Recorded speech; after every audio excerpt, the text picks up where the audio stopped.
Hello students, आज के lecture में पढ़ेंगे कि एसेट्स क्या होता है और एसेट्स कितने टाइप के होते हैं। देखो यार, एसेट्स वो होते हैं जो मेरे प्रॉपर्टी है या जिसको मैं ओन करता हूँ। जैसे सपोज करो मेरे पास एक लैंड है 5 लाख का, वो मेरा एसेट है। मेरे पास एक बिल्डिंग है 2 लाख की, वो मेरा एसेट है। मेरे पास लैपटॉप है, वो मेरा एसेट है। मेरे पास फर्नीचर है, व्हीकल है, वो सब मेरा एसेट है। मैंने किसी को पैसे उधार दिए हैं, मुझे उससे पैसे वापस लेना है, वो भी मेरा एसेट है। तो एसेट्स क्या होता है? Asset is something which is in the possession और the property of the business including the amount due from others. या फिर लैंड, बिल्डिंग, फर्नीचर हो गया, वो तो मेरा एसेट है ही। और मुझे अगर किसी से पैसे लेने हैं, वो भी मेरा क्या हो गया? एसेट हो गया है। Anything that enable the firm to get the cash और economic benefit is called an asset. For example cash, bank, goodwill, stock, debtors. अब हम डील करेंगे एसेट कितने टाइप के होते हैं। एसेट 2 टाइप के होते हैं, current asset and a non current asset. ये करंट एसेट और नॉन करंट एसेट क्या होता है, एक एक करके डील करते हैं। नॉन करंट एसेट, सबसे पहले मैं आपको बताता हूँ what is a non current asset. Non current asset वो एसेट होते हैं जिनकी लाइफ 1 साल से ज्यादा होती है। जैसे कि मैंने एक लैंड खरीदा, अब बताओ कि लैंड की लाइफ 1 साल है या 1 साल से ज्यादा है। सर लैंड तो हजारों साल चलता है, तो इसकी लाइफ 1 साल से ज्यादा है। ऐसा तो नहीं 1 साल के अंदर वो खराब हो जाएगा, नहीं। दूसरा बिल्डिंग, सर बिल्डिंग की लाइफ भी 15-20 साल तो होती ही है, तो बिल्डिंग भी हमारा नॉन करंट एसेट हो गया। तीसरा फर्नीचर, अब फर्नीचर भी हमारा नॉन करंट एसेट है। क्यों? क्योंकि उसकी लाइफ 4-5 साल होती है। अपने लैपटॉप लिया आपने लैपटॉप लिया, वो भी क्या हो गया? Non current asset. तो जिसकी भी लाइफ 1 साल से ज्यादा होती है, हम उसे नॉर्मली बोलते हैं नॉन करंट एसेट। तो non current asset are those assets which are held by the business not for the purpose of resale and held as an investment and benefit accrued for more than 1 year। और एक और non current asset होता है जो मैं business के लिए खरीदता हूँ विद द इंटेंशन उसको बेचने के लिए नहीं, अपने बिजनेस में इन्वेस्ट करने के लिए। मैंने रिलायंस का शेयर लिया, मुझे पता है कि मैं उसे 3 साल तक बेचूंगा नहीं, तो वो क्या हो गया? मेरा नॉन करंट एसेट। 1 साल से ज्यादा मेरा बेनिफिट उसको मिल रहा है। अब ये नॉन करंट एसेट भी 2 टाइप के होते हैं, टेंजिबल और इनटेंजिबल। टेंजिबल इंटेंजिबल क्या होता है? टेंजिबल वो एसेट्स होते हैं जिसको मैं टच कर सकता हूँ, जिसको मैं फील कर सकता हूँ। What are tangible assets? Those assets which can be seen and which can be touched. जैसे कि लैंड है, लैंड को मैं टच कर सकता हूँ, हाँ। बिल्डिंग है, बिल्डिंग को मैं टच कर सकता हूँ, हाँ। कैमरा है, उसको भी मैं टच कर सकता हूँ। लैपटॉप है, उसको भी मैं टच कर सकता हूँ। फर्नीचर, व्हीकल है, उसको भी मैं टच कर सकता हूँ। मशीनरी, उसको भी मैं टच कर सकता हूँ। तो वो मेरा कौन सा एसेट हो गया? टेंजिबल। जिसको मैं टच कर सकता हूँ उनको बोलते हैं tangible asset. It has physical existence, वो दिखते हैं सामने पड़े हुए। एग्जाम्पल आपको बता दिया, जैसे land, building, vehicle, computer, furniture, machinery etcetera.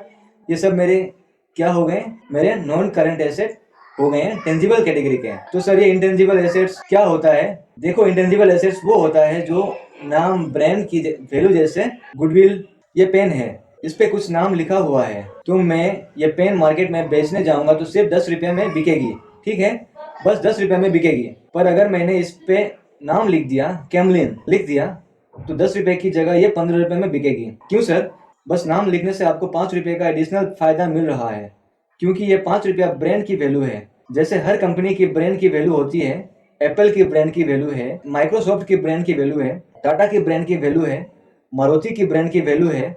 Brand की वैल्यू हम सेल कर सकते हैं। हमने इतनी मुश्किल से नाम बनाया, तो नाम को सेल कर सकते हैं।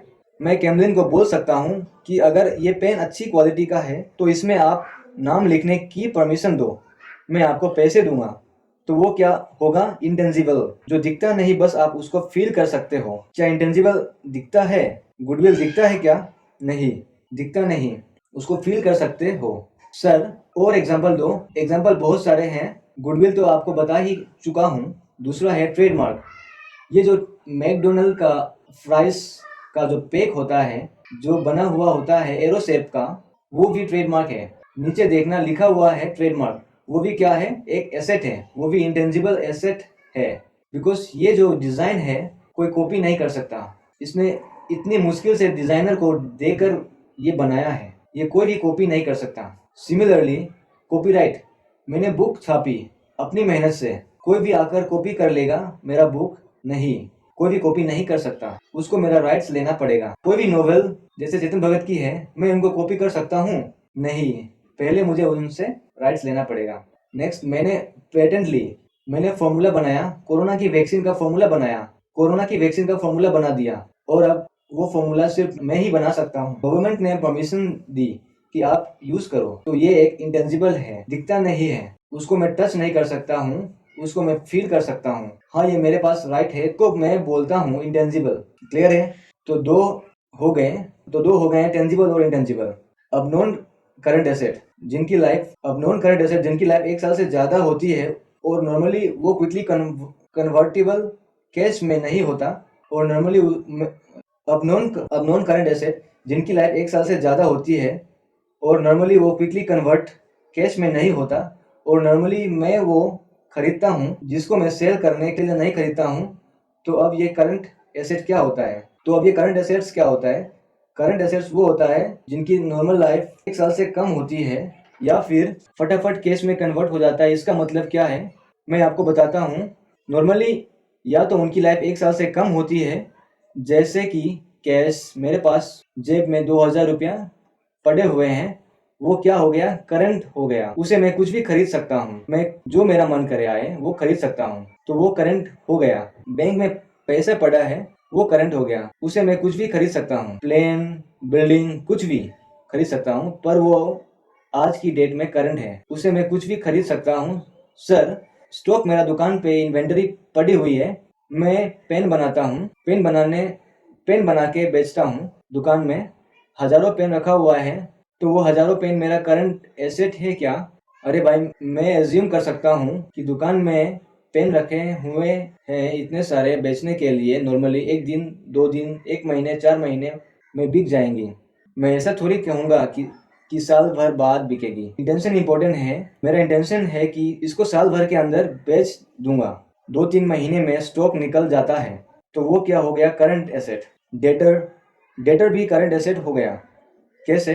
डेटर करंट एसेट हो गया। डेटर, जब मैंने पेन किसी को बेचा, मैंने पेन बेचा 1 लाख का, उसने सिर्फ 20,000 रुपये दिए, तो 80,000 रुपये मुझे उससे लेना बाकी है, तो 80,000 मेरा वो क्या बन गया? डेटर। जैसे कि मैं सामान बेचता हूँ, उससे मुझे पैसे लेने हैं, उससे हम डेटर बोलते हैं, और वो जो मेरा करंट एसेट्स है। क्यों सर? क्योंकि नॉर्मली मैं जब किसी को सामान बेचता हूँ, आप ही बताओ पैसे कितने दिन में आएगा? 2 दिन, 5 दिन, 10 दिन, 2 महीने, 5 महीने, पर नॉर्मली मैं एज्यूम करता हूँ 12 महीने के अंदर पैसे आ जाएंगे। ओके, जब मैं बिजनेस कर रहा हूँ तो ऐसा थोड़ी ना है कि कुछ बेच रहा हूँ तो 2 साल बाद पे करना। इंटेंशन मेरा क्या है? बेचना। 2 दिन, 4 दिन, 2 महीने या 1 साल के अंदर मेरा पेमेंट आ जाएगा। इसको मैं इसलिए बोलता हूँ करंट एसेट्स। तो क्लियर है? So what is current assets? Those assets which are meant for sale, stock मैंने बेचने के लिए किया हुआ है, और which the management would want to convert into cash within 1 year, उसको मैं बोलता हूँ करंट एसेट्स। जैसे कि मैंने आपको बताया, नोट, कैश, बैंक बैलेंस, मैंने इन्वेस्ट किया हुआ है, मैंने छोटा मोटा इन्वेस्टमेंट किया, 2-3 महीना में बेच दूंगा, डेटर, और ये मेरा स्टॉक क्या हो गया? करंट एसेट हो गया। क्लियर है? फटाफट रिपीट करता हूँ, कितने टाइप की एसेट होती है? Non current asset, current asset. Non current asset के 2 टाइप, टेंजिबल एसेट्स और इंटेंजिबल एसेट्स। टेंजिबल एसेट्स जिसको मैं टच कर सकता हूँ, इनटेंजिबल एसेट्स जिसको टच नहीं कर सकता हूँ, उसकी लाइफ 1 साल से ज़्यादा होती है, और करंट एसेट्स वो होती है जिनकी लाइफ 1 साल से कम होती है, और जिसको मैं क्विकली कैश में कन्वर्ट कर सकता हूँ, वो मेरा करंट एसेट्स हो गया।